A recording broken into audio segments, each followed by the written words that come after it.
Do you ever think what is as obvious to you as like the earth being flat or 3 plus 3 being 6 or I don't know, what else? Maybe a lot more things need to be obvious to you first for something else to be there for comparison. Okay, smartass, now let's actually welcome people that are here for the real story, the real deal. I'm in the presence of greatness yet again. You look lost. You're like probably spooked away by that little bit that I have at the beginning of the video. Don't worry, the rest of it is gonna be grim. You have been found. If you are into true crime, if you're into exposés of the issues that nobody is talking about, if you're into weird Southern Eastern European accents, here it is. Here it is. You're at the right place. Make sure once you obviously watch all of the content that you like and subscribe. I don't make people do it before. No. I'd never make you do it before. I need you to actually see my work and then I pull you in and you want more. You see, this is how it's done. Wow, really? Says the person with like, what, 100 something subscribers? Okay, sure. So, we're moving on to the serious part of the video now, and trigger warning, today's video is basically the whole of it is just going to be about modern slavery. Now, I'm not just gonna talk facts at you, I will start by describing modern slavery and in particular what part are we focusing on today. So let me just state to people before they decide whether or not that's something that they want to listen to, it's going to be mostly about forced labor or indebted labor. So once the gang or like whoever is enslaving you is also holding the threat of debt above your head in order for you to remain their slave. Meaning no sex trafficking and no children this week, but it's still very grim and it concerns one particular gang of Polish citizens that enslaved another group of vulnerable Polish citizens, brought them here to the UK and then made them live in these really squalor, really miserable conditions, made them work over 12 hours a day, and then the expose, like what was discovered that happened during these 3 years. And then what came after that, how we can spot modern slavery, what can businesses do, what can we personally do. Now another quick thing I would like you to know before going in, I find this story to be extremely close to my heart because it's really close to home. I'm not from Poland myself, but have been friends with multiple Polish people, and also it's just too close. It's like such a European story. The spirit of the people from the Balkans is like very much similar, and the people we're going to talk about today use that particular thing in order to exploit other fellow citizens of their country, and that's just scary. It's heavy and it's really close to home, so if there are any Polish people listening to it, just an extra bit of a trigger warning, because you will probably find this story very personal and hurtful in a way. But now, let's do this! So let's begin with modern slavery, what it is, and some current stats before we dive into Operation Fort. Modern slavery is defined as severe exploitation of others for your own personal or commercial gain. And it can come in a variety of forms. People could be just picking your crops, they could be working in your house as nannies, as cleaning staff, or they could be stuck in factories making our clothes. Today in particular, we will be focusing on the slaves that were made to pick the crops, and then that food and the crops and the onions and the apples and everything on the farms would be sold in supermarkets around the UK. And as I mentioned in particular, we will be talking about forced labor and the debt bondage or bonded labor. And this debt bondage just adds a layer to it because now people are trapped in the poverty to that level that they also have to ask their masters, the people that technically own them, to borrow money, and then they're forced to work even more on top of their hours in order to pay off the debt that just keeps piling up. Just to put things into perspective, based on West Midlands, where today's story will be taking place, in 2017, once they were researching this, they realized there is almost 5,000 potential victims of modern slavery. And when you put that into perspective of the whole of the UK, around 2017, there was about 99,500 potential victims. So now it's probably even more.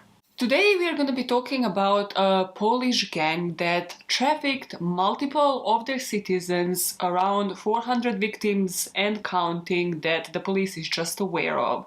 Between the years of 2012 and 2017, they have trafficked them to West Midlands. Those were the people between the ages of 17 and 60, and then they have been made to live in poor, squalor conditions, we'll talk about that as well. Forced to do this arduous work in the fields for over 12 hours a day, for sometimes as little as 50 pence a day. The police have been investigating this particular gang from Birmingham, but it wasn't until a guy named Mariusz appeared in one of the soup kitchens in that area that they really uncovered the depth of it, and they really uncovered the main house where these people have been trafficked to. So this guy named Mariusz would appear in these soup kitchens around the area because he was starved, like he didn't have much to eat where he was living,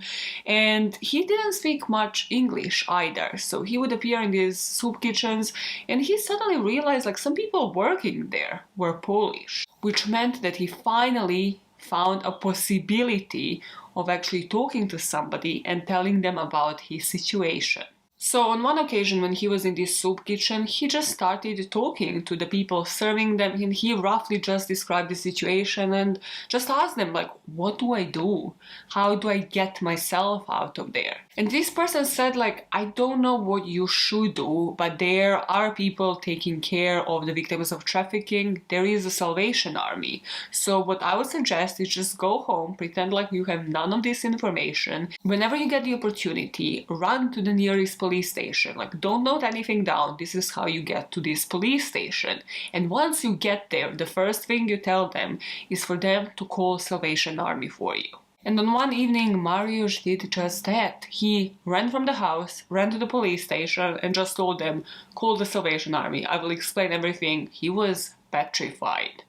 And the police obviously did. They found him a safe house that Salvation Army does provide for the victims of trafficking. And then, one by one, Mariusz told them about everybody in that house, and then they started saving them. So some of these people would again be going to soup kitchens. Then servers in soup kitchens were in on it as well, signaling those people which point or like which area to be in for the police or the Salvation Army to pick them up, to bring them into safe houses the way they have done for Mariusz. And now, before I tell you what happened in the aftermath, were these people charged, did they face any consequences for their actions, let's go in sequence as to how they landed in the house, what was going in there, how did they gain employment, rather how were they enslaved, for you to understand the conditions they lived in and for you to understand why they couldn't get out and why they didn't know what to do in the first place. And to start on that, let's play my favorite game of Imagine This. You probably all watched something like Prison Break or a TV show where somebody comes out of the prison, they come through the door, and then maybe, just maybe, there is a person waiting to pick them up from there. And it's a family member, it's their friend, they're picking them up, and they're leading them towards freedom. Where there was this guy called Marek Brzezinski, and he was that person for a lot of inmates coming out of the Polish prisons. Except he was not a friend, he was not a family member, he was not a loved one. He was there in front of prisons in his car, just looking who is coming out of the prison and looks disoriented. It looks like there is nobody picking me up after me serving this sentence, and he was spotting the vulnerable victim. Marek would just pull a window down and he would make this person an offer. He would tell them, listen, listen, I can give you a ride, but that ride would need to be to a bus station. From there, we pay you for travel, we pay you for the accommodation. You go to the United Kingdom. You go to the UK, but don't worry about it. You're going to be placed in a house with other people from diaspora, with other Polish people. It's amazing. It's one huge party. We pay you, actually. Not just that you don't pay for accommodation, not just that you don't pay for transport there. We actually pay you on top of that for you to work, like in a field. You know, you're just picking apples a couple of hours a day. You get £130 every week. Or, you know, you just wait here for somebody to pick you up and maybe drive you somewhere. You don't have a job in Poland, do you? Because you just came out of prison. It doesn't look like anybody else is really here to pick you up and offer you this great life that I can be offering you right now. So, do I pull the window up and just like move on with my life? Because that is exactly what Marek would do. They would need to make this decision on the spot. No time to think, no time to process this information at all, no time to question any of it. You're just like, hey, do I pull a window up and just be on my way, or are you going in? And a lot of people fell for it because they were desperate, because they didn't have any other plans. Prisoners weren't the only ones to fall victims for it. Marek and the rest of the gang. Of course, Marek wasn't the only person working this scam. They weren't only preying on prisoners. This is just one of the instances, but those were the easy targets.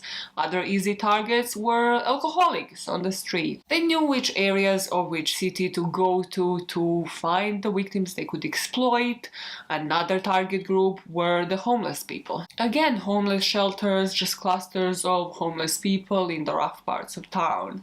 The pattern they followed was exactly the same, because the premise was to give these people as little time as possible to make a decision. So these gang members would give you tops up to 30 minutes. There wasn't calling anybody, there wasn't consulting anybody, like calling that one family member that you might have in town.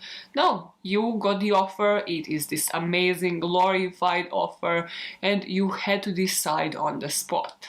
I just wanted you to understand that because I have researched myself, like unemployment rate in Poland isn't really bad, it's like 3%, that's technically nothing. For somebody that comes out of a country where unemployment rate is like 17% or like more. Also, average salary in Poland from what I looked is about £900, the equivalent of that in their currency. So what I really want you to understand is that these are not people that have any other options, because had they had any other options, this gang wouldn't have targeted them at all. Once these people would make this decision and they would say, okay, great, drive me. Don't pull that window up, go ahead and drive me to the bus station. What do I have to lose? Then Marek and any other member of that gang would drive them right to the police station. I have checked, the drive by car between Poland and the UK is over 17 hours long. So a drive by bus is probably even double that amount of time. This drive already sounds like hell. Just imagine yourself being crammed on a bus for definitely over 17 hours, because if you think about it, you have to go through customs, they have to check like all of their passports and stuff, and you are just sitting there next to your trafficker and you have no idea what awaits on the other side of it.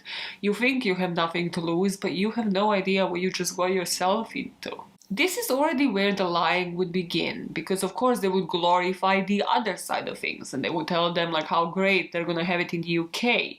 But they would also kind of insinuate, hey, listen, actually they will be checking your documents and they will okay everything. They'll be like, yeah, everything is great, but you are actually not legally allowed to be in the UK. And then they would obviously be like on the bus sweating like, I'm going to be illegal in this country, why didn't you tell me that? But then you have no way out. You can't just like get out of the bus and escape and scream like, oh, actually I'm gonna be illegal, get me out of this bus. And I think for the gang members, this was sort of a test, just to see, can they push it? Do these people actually even know about the immigration in the UK? Would they present a problem to me? And to test their language barrier and to test them as a person. Like, are they gonna go and approach somebody else on this bus and ask them? And in most cases, they wouldn't, because they didn't speak any other languages except from Polish, and they just trusted this person. And they trusted that now, not just that they're gonna help them, but also they think that they would be illegal in the country. This person is going to keep their mouth shut and they're going to lead them to this better life. Like, they are dependent on them. Of course, this is just the start of the misspread of information. This was before Brexit. Polish people could freely come into the UK without any visa, without any further documents. Now that they make it to the UK, they would usually make it to West Midlands. So between Birmingham, Smethwick, West Bromwich, like all of those places a lot of people here are familiar with from TV show Benefit Street. So just for context, these would be council houses that landlords would rent out for cheap. They should technically be like single or double occupancy, definitely not the amount of people that these gang members would put to live in squalor in these houses. But the premise is that they would be forgotten. It's mostly people living off of benefits in these places, and unless somebody calls because a fire has started or because somebody died on the premise and they need the police, nobody really comes to visit, to make welfare checks and check the conditions of these houses. Because unfortunately, these are the forgotten parts of the society. As soon as they would make it to the door, Justina, the matriarch of the family, would open the door. She would be thrilled that they're having another member of the family, and she would welcome them in, for tea, for coffee, just like, nice sit down to welcome them into their new life. And this would be done in such a way for any lurking neighbors who are just observing somebody else come in with like one bag or like a suitcase, and again with one of the gang members, somebody they have never seen before. Not to be nosy, just to think of this as a family member coming in. But as soon as that door would get shut, the situation inside would change and the isolation phase would begin.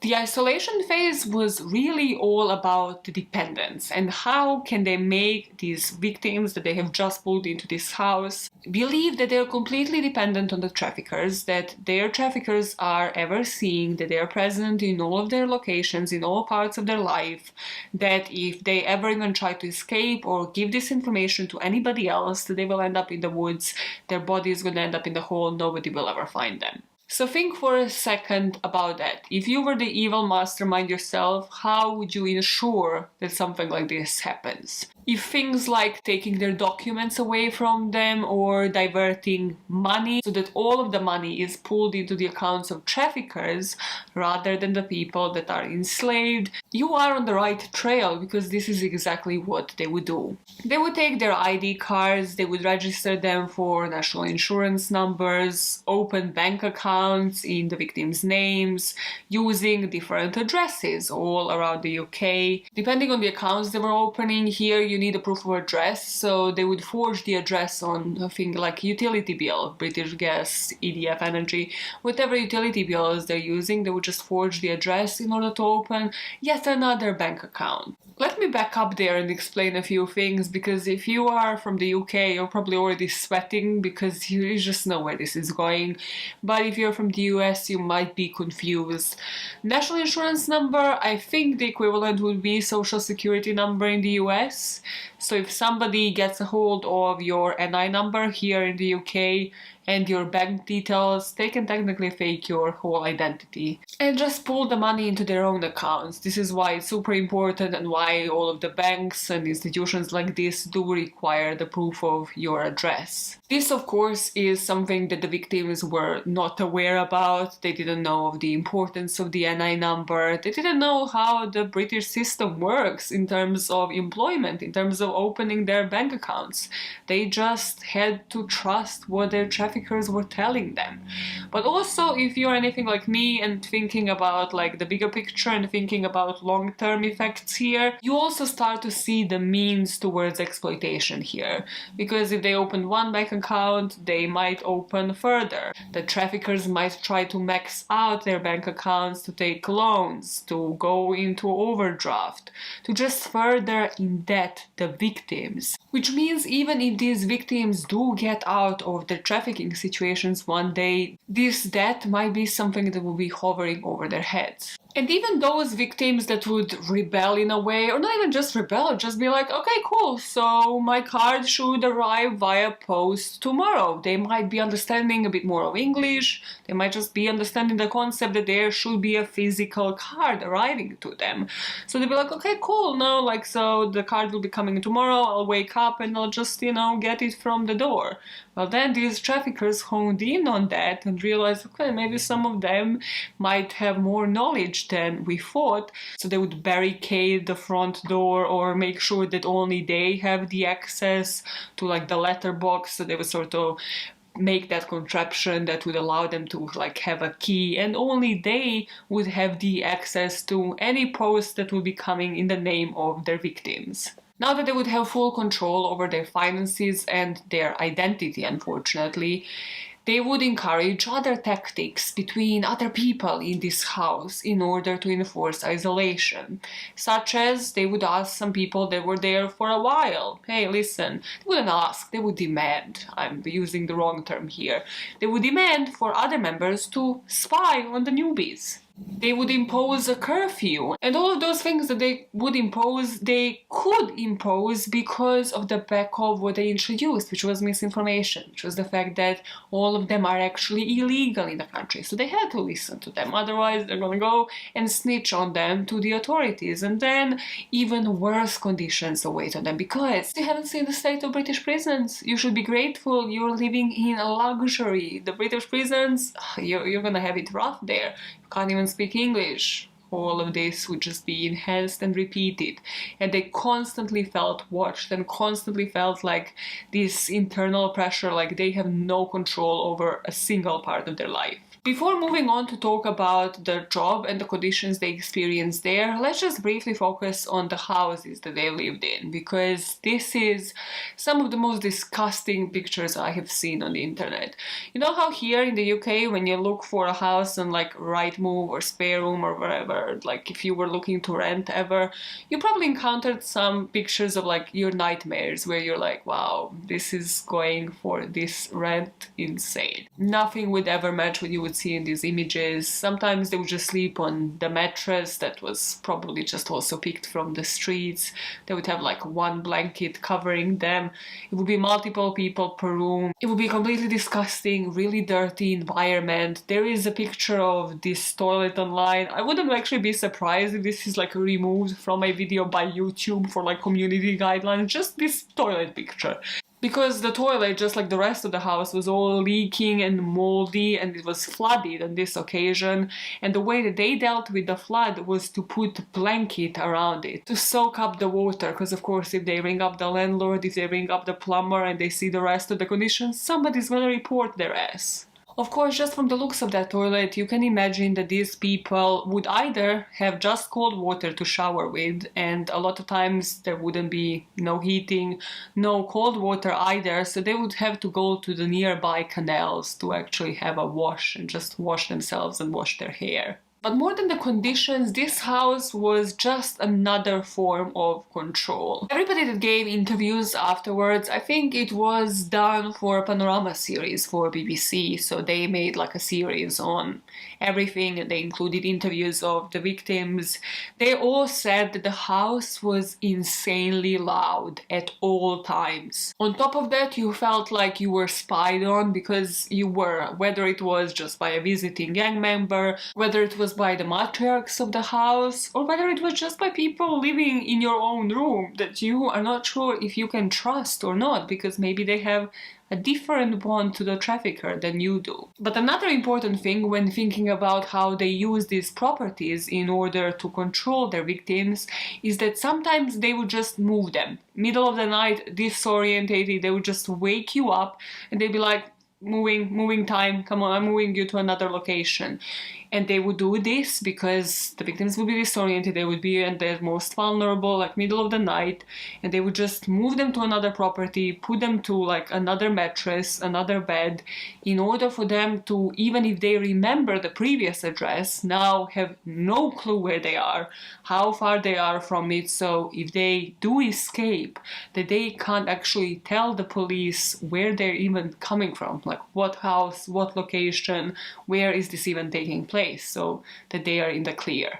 We spoke about the recruiting phase, we spoke about how they got there, the house, the isolation phase. So now let's talk about the job, this gainful employment that they have been promised. As you could imagine, this was just another way for the traffickers to fully exploit their control over these victims. Because even when it comes to jobs, they would wake these people up bright and early, around 4 or 5 in the morning. They would put them either in a bus or in a car or in a van, and they would drive them about 90 minutes to the field, to the farm where they would be working. And then on these farms, they would be working around 12 hours a day. So in the evening, let's say around 7 p.m., the gang members, the traffickers would come again, would pick these people up, and then again, 90 minutes journey home. Of course, they will be spread out so that they don't work all at the same place and, then talk between each other and plan escape. Some of them would be working at like recycling factories, others at turkey gutting farms, the others like picking apples, picking onions that would go into supermarkets. So they would all be spread out into different places. And we'll speak about that in a second, because of course, for the gang to be able to do this, they had to have their own in recruitment agencies as well. But what I want to drive home here briefly is how much they were getting paid for these jobs. Here in the UK, the living wage is around £9.50 per hour. So on a weekly basis, that's around £380. They were promised £130, if you remember from the beginning. What they were actually getting from these traffickers was around £20 a week. Sometimes they'd get around 35. Marius said the most he got in 1 week was £75. If you think about it, you can't live off £20 even on a daily basis because they weren't fed by these gangs either. So what this would allow for is just further exploitation and further going in debt with their traffickers. Because if they asked for more food, if they asked for a drink, if they wanted cigarettes, God forbid, anything else that they couldn't buy because they just didn't get paid enough, well then the gang members would just add that to their tab of their debt. The exact same way that they held their expenses for their travel and the cost of getting them there and the cost of like forging the documents in order to get them there illegally. What these low wages would then allow for, even before these people discovered soup kitchens and they just wanted to have enough food for survival because they were working 12 hours a day, they weren't even getting fed at all and lived in just disgusting freaking conditions, well, they would then go to the traffickers and be like, actually, like, can I have some food? And the traffickers would be like, sure, that would cost X amount of pounds. They would just invent however much money. So they had to even establish the form of loans with their traffickers, just putting them further in debt or ensuring that these traffickers pay them even less next week in order to overcompensate for a food or a drink that they have had a week before. When it comes to drinks, talking about alcohol here, Mariusz said the traffickers just use this as another means to an end. They would convince their victims to have a drink, but then that would be added to their debt or their loan. But they knew what they were doing. They were using alcohol as the means to make these victims even more compliant. As if these victims working 12 hours a day and commuting to their work for 3 hours a day just wasn't enough. Also, during the weekends, in order to keep them occupied, in order to keep them disorientated, they would give them other maintenance jobs like on the properties. So if toilet needed fixing or cleaning of the property, that would also fall onto the slaves that just worked around the clock, completely disoriented, not even knowing where they are or how to even get themselves out of that situation.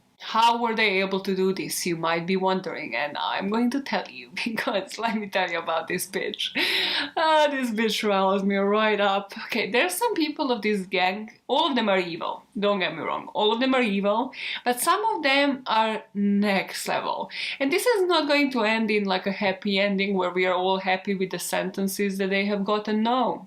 It's just further rage. So let me tell you about this bitch. Her name was Juliana Chudakovich.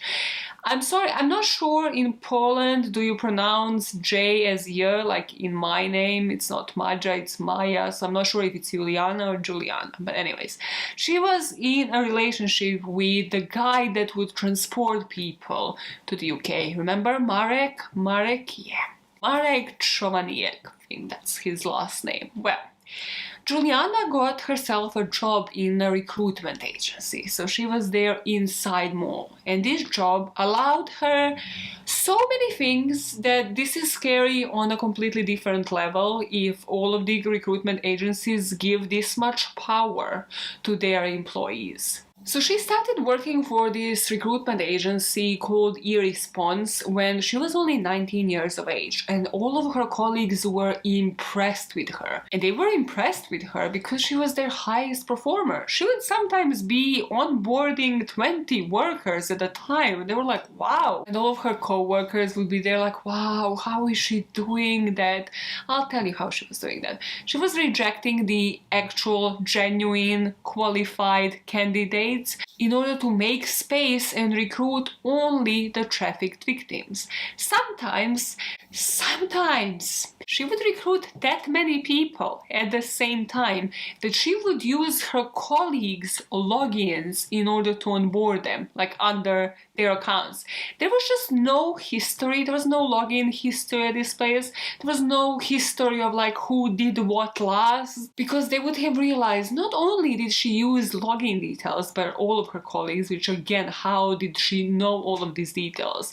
But whenever Marek would signal her, she would also log into the trafficked members' profiles and would change their bank details, so it would go to Marek directly or another gang member. If address needed changing to match that bank account, again, Juliana would be your girl. She would just log in and change everything so that everything matches, so that she is not in trouble, but that all of the money is going into the gang members' bank accounts. She would do this in such a way where she would be completing the online forms that the victims were supposed to complete, and then she would go to Marek and the other gang members and she would tell them this is how you force them to behave in order not to be detected once they actually get this job and once they go to this workplace. And of course she didn't do this for free. She negotiated with the gang and got £100 per each person that she managed to successfully place into her workplace. And of course that money, I don't have to tell you, was not coming from the gang members' account. It was coming from these victims' wages. She was also in charge of doing audits, obviously, because she would bring this many people. So she would often go to these factories, to these farms where the victims would be employed. So yet again, just another person who was overseeing, who was monitoring them on the location, but even more importantly, monitoring their accounts and being in complete control of them. And I thought I should read you out this quote because we will talk about the level of control of these people had and how to spot this in a workplace. This is a quote from one of Juliana's co-workers. She was popular, shy and softly spoken. Looking back, the amount of control she had seems sinister now, but nobody realized this at the time. Yeah, maybe somebody should have clocked. Haven't we all worked with a psychopath that just managed to brown nose their manager and then they have had like all of the login details and all of the control and you were all just watching me like, yeah, they're not doing just legal stuff, are they? They're gonna scam this company and the company just allows for it to happen. Who gave this bitch too much control? It's always the psychopaths. It's never like a decent person because they wouldn't have wanted it in the first place. And because of this insane power that Juliana had, she also could pick up if any of these places of work were to get suspicious, Or sometimes when she was to change any of these details, she would, the same way that they would change houses, they would just pick them up in the middle of the night and move their houses to keep them disorientated and to keep them dependent. They would do the exact same thing when it comes to their employment. They would just pull them out of the employment and be like, okay, from tomorrow you work in this factory, you work on this farm. So anytime a place of employment would ask for a confirmation of something, would ask for a proof or address, or would just get a bit suspicious and would want to talk to them more, well, Juliana was there to prevent that from happening. Of course, even after hearing the horrific story that I just told you, there will probably be some people that will be inclined to post comments like, well, why didn't they just run? Why didn't they just go to the police? Why couldn't they trust anybody else in the house? Why didn't they hatch an escape plan?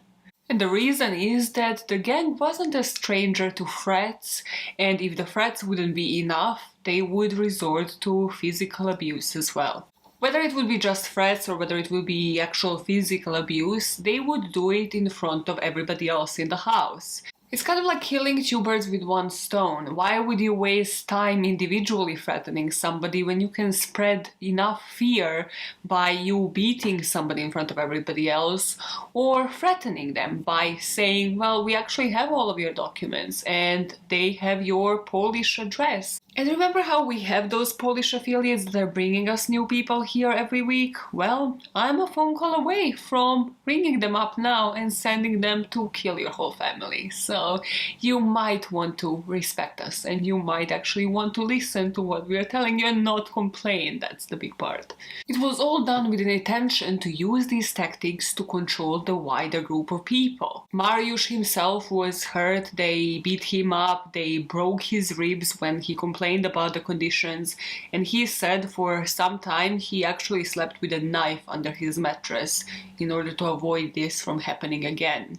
He also said he remembered one other guy. This is also just horrific and just shows you like the fear that everybody lived in, because again, in front of everybody else, this guy has been stripped naked, covered in this chemical iodine, and threatened that if he complains again that they are going to remove his kidneys. Mariusz also remembered other instances where they treated these victims like garbage, like the one where they took a couple of men outside into the woods and asked them to dig their own graves, just psychologically messing with them, or when they would actually beat them up to the point that these people couldn't get up and work the next day, like they broke one man's arm and then just ejected him from the lodgings, just took him out on the street.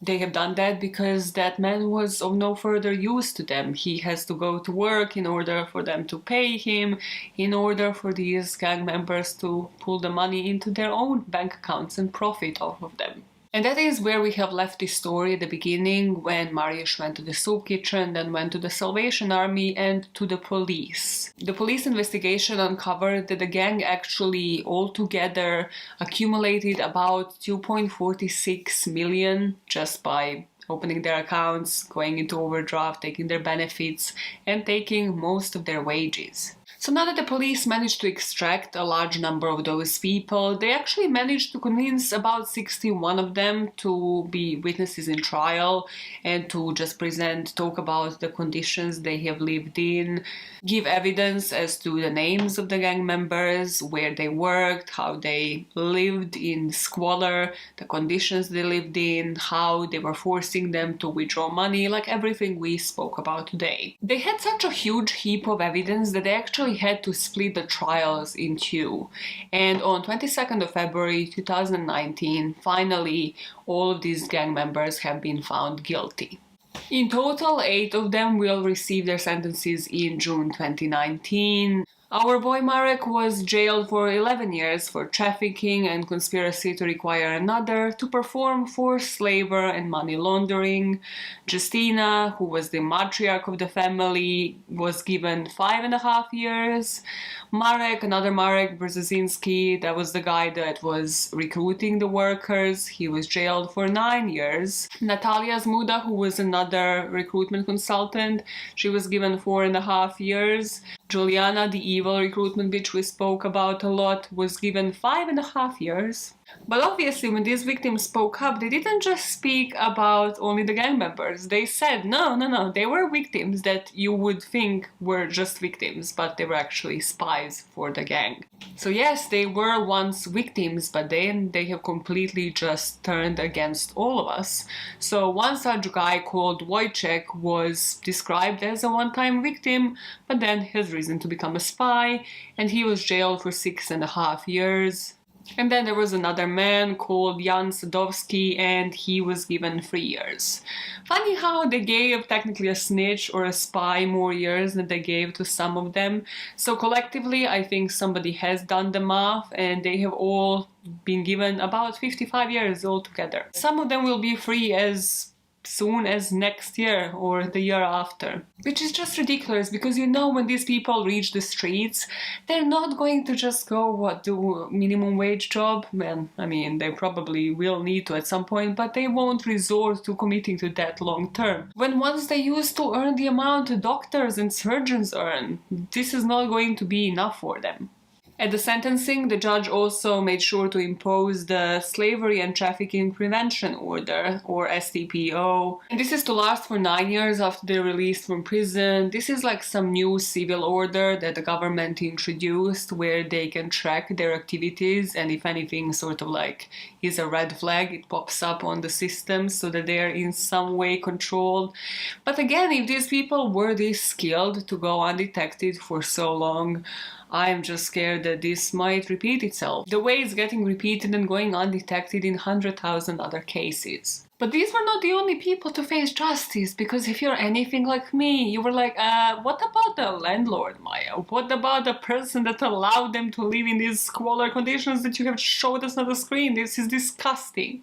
The landlord, let's name shame him Kashmir Singh Binning. Please look at his fuckboy face. Just tell me you don't want to punch him. It's a very particular face. So if you live in West Midlands, if you live around this area, please remember his face, because let me tell you don't want this guy as a landlord.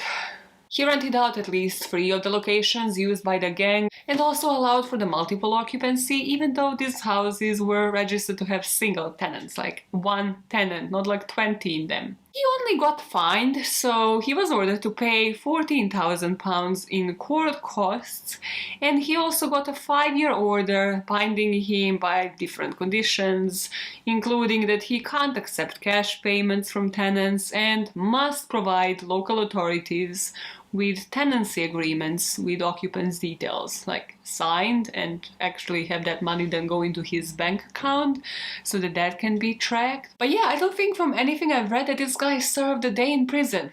Luckily, a lot of victims managed to use the help of the Salvation Army, managed to use the help of the police, the resources that they were offered to get out of these debts and to actually continue to live in the UK, to get the bailiffs off their backs and learn about everything, the importance of the NI number, get their actual bank accounts in order, stop from going into overdraft, and get employment and earn enough to support themselves and their whole family. As for our protagonist, Mariusz, well, I think I forgot to tell you something, just because I didn't want you to base opinions on Mariusz this way.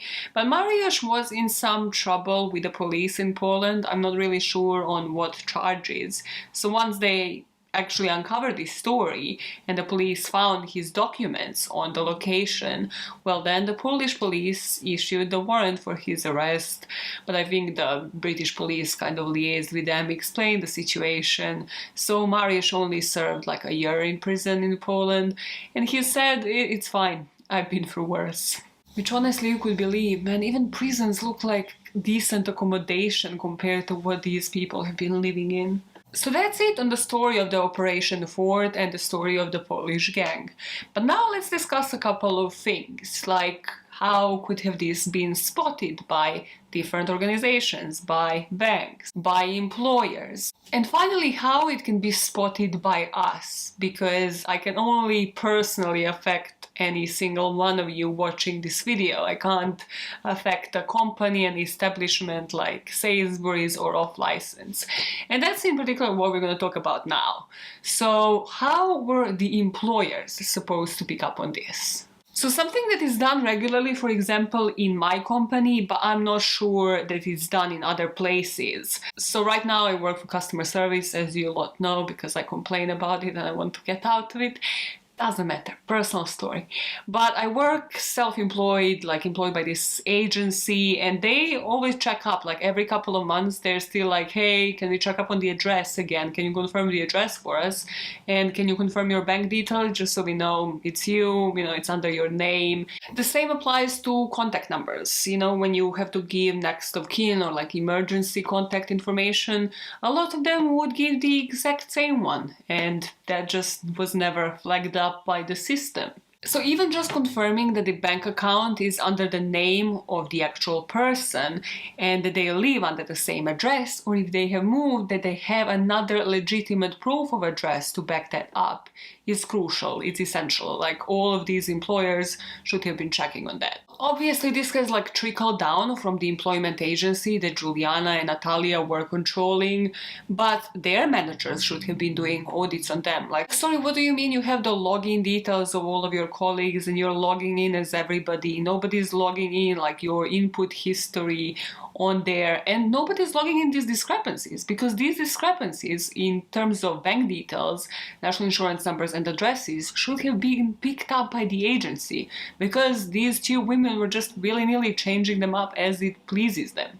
The commonality between everything I'm going to talk about in this part is really paying attention to the appearance first, because that's the first thing you can notice. Like if somebody is just exhausted, looks shattered all the time, looks disheveled, in really bad conditions. These victims a lot of times didn't have water inside the house, so they would bathe in canals. Like they didn't smell great, they didn't look great, they just looked tired. Like how is nobody picking up on this when somebody is working at your field, at your farm, for 5 days a week? Again, the gangs were to blame for this, because they would just pull these people out of these contracts as and when they suspected that they might be picking up on something. So this is, again, to be blamed on the gangs. But still, even if it is just for 5 days, we gotta start paying attention of how people appear and why do they appear in such a way and why are they coming that exhausted. One of these agencies actually had a system of checking when multiple workers were paid into the same bank account, but these checks were carried out only on a weekly basis, so this gang was able to swap the victims in and out at random patterns and just avoid detection. And when it comes to banks, they could have picked up on a couple of things. First of all, that sometimes it would be the same gang member that would act as the interpreter for many of these individuals, bringing them into these banks and becoming very familiar with how they worked, with their CCTV, with when and where to go to ATM. But also these patterns could have exactly because of that reason been spotted.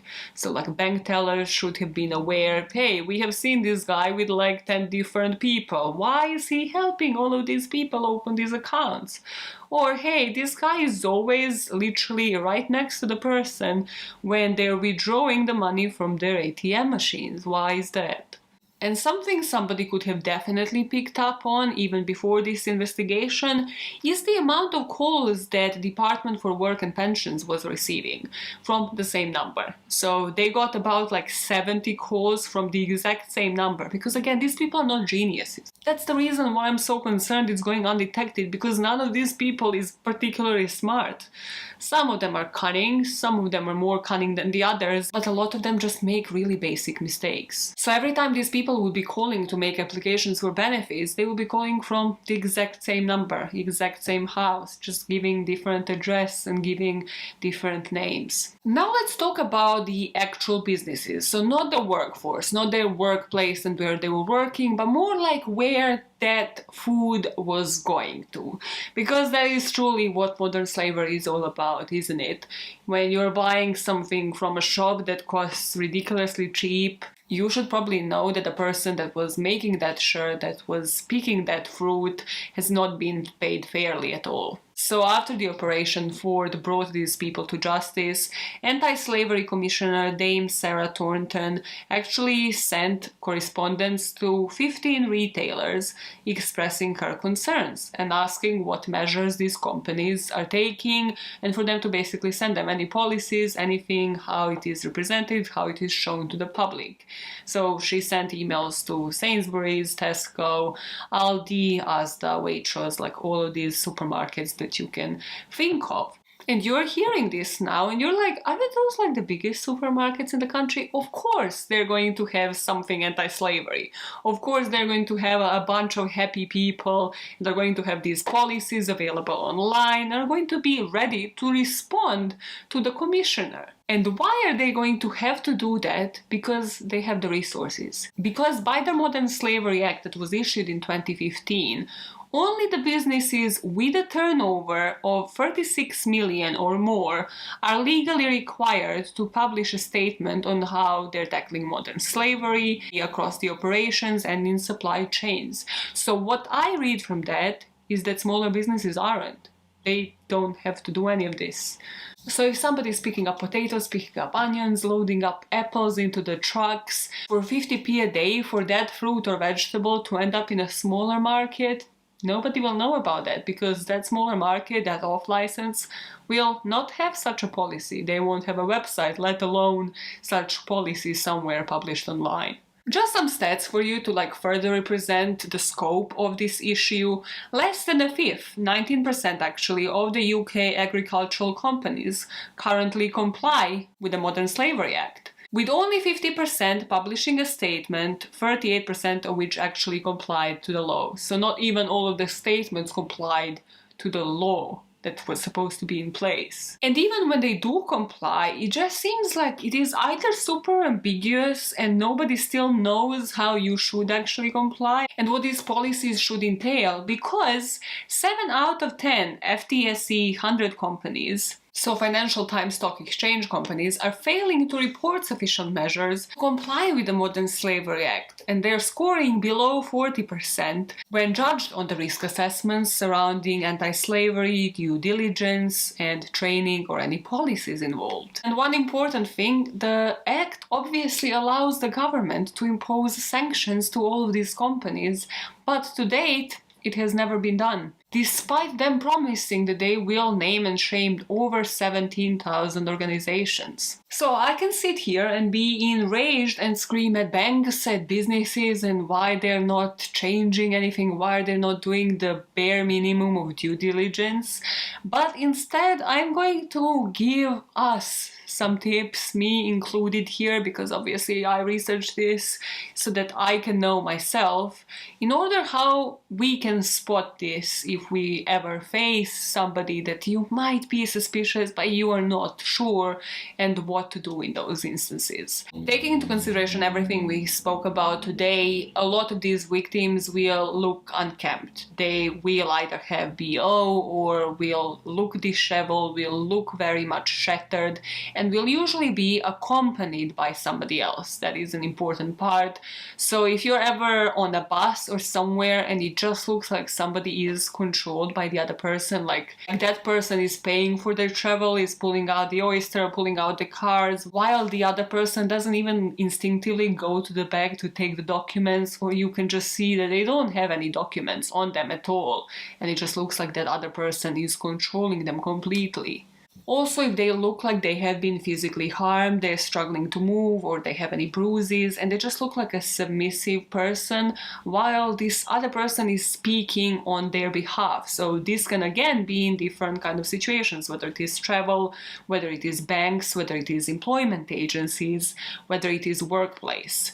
When speaking about workplace as well, just try to pick up on if somebody doesn't speak at all, if they are just withdrawn, but you can spot other things. So it's not just their personality.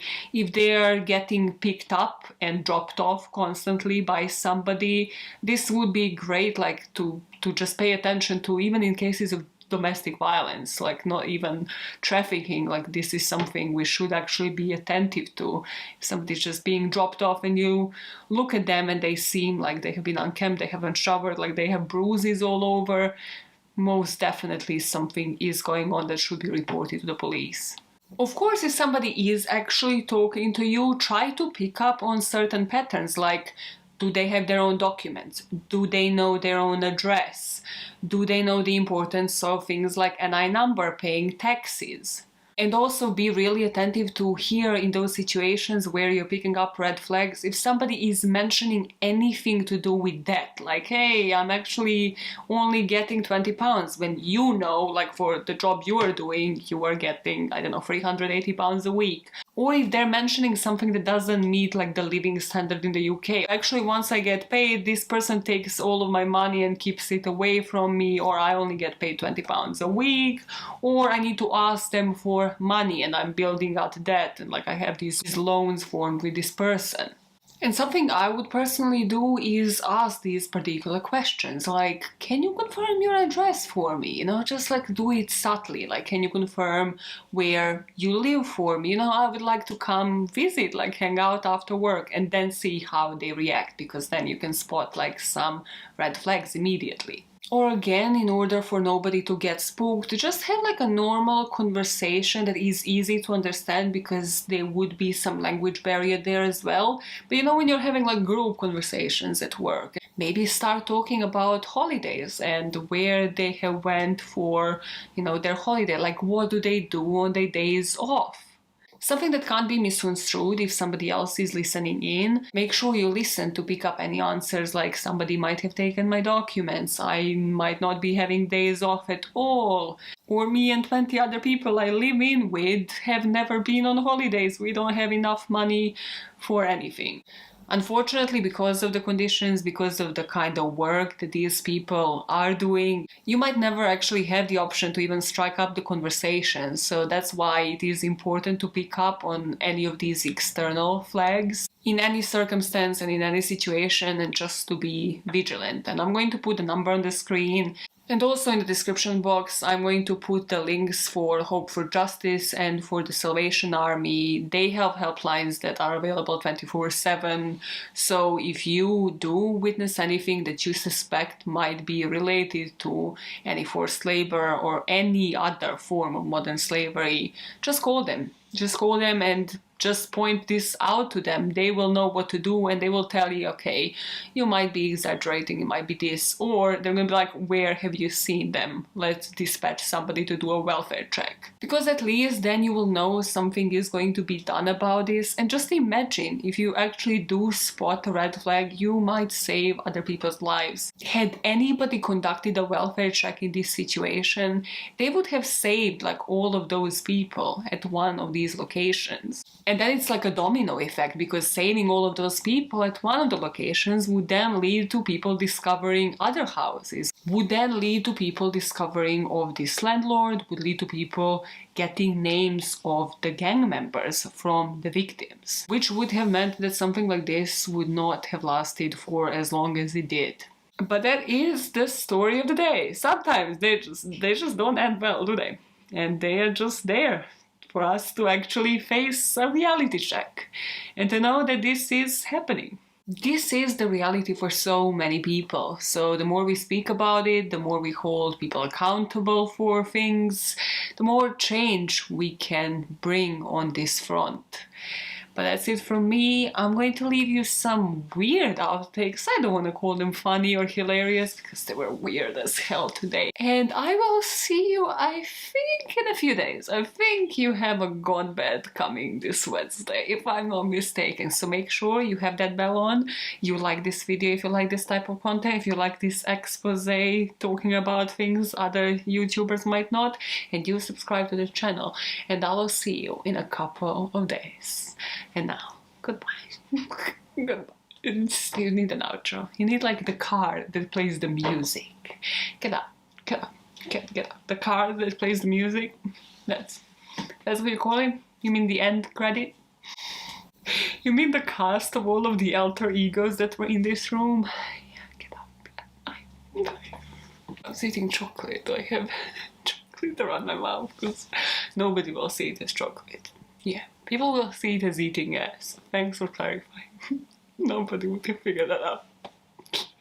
Your hair looks like clean today. I swear I wash my hair more than once a week. It's like that sounds like somebody's been caught in a lie. No, what the fuck? Imagine. God, that would be greasy. You know how other true crime people are like into beauty? So what? Greasy hair, yeah? You know, like when they stick it to their head and then like they tie it up. People would know the difference between grease and gel. Would you? Would you know the difference between grease and gel? Well, you wouldn't, because you ain't into this beauty shit, but maybe they would. Yes, that is who I'm asking the question. You sometimes talk like there's 20 people in the room. They might be confused. I'm asking the question to you. I'm trying to get the sound to be better, you know, without getting like that pole that will be like right above my head, but I think I will eventually need to get the pole to be right above my head. But look at it! You're missing out on the pizza! It's a pizza! It's a pizza slice. You're a child. First world problems. You're literally talking about slavery. And you're like, oh my god, you guys are missing out. Shut the fuck up.